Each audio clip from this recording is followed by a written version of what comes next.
iddoo seena qabeessaa godina Shawaa Kaabaa aanaa ganda Iluu Godina Caffeetti argama.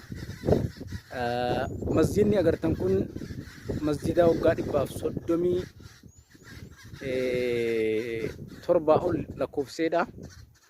Waggaa 137 ol lakkoofseedha. Masjida darraa darriyyuu jechuun asirraa eegalaa darriyyuu gaaf jedhame. Jaartinis gaaf kutullee darriyyuu kiyya itti akkasitti daawwattanii naannoo Amaaratiin waldaangessaa inni goorri gamaa gartan naannoo Amaaratii isaasitti gadaangan jira.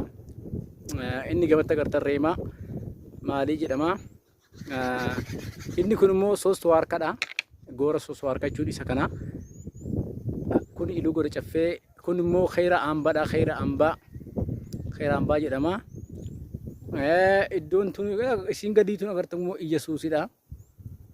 Daallee maal jedhamu jira gaa. Kun gaa iddoo seena qabeessa godina Shawaa Kaabaa aanaa darraatti iddoo turizimiitti daawwattanidha. Kanaaf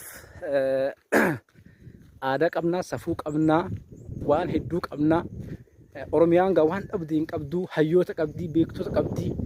Oromiyaan gaa keessattuu Oromiyaan biyya turizimiidhaaf toltu iddoo tokko musliin daawwachiisaa.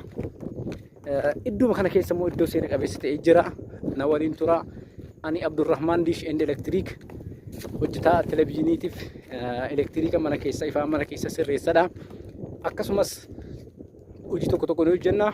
Hojii bu'uura misoomatti wal qabatee konistiraakshanii gimbaatis ni hojjenna. Lakkoofsa iskiriinii gubbaa agartan kanan bilbila nu hordofaa nu faana tura. Ololaaf yeroo hin qabu, hojiidhaaf yeroo qaba.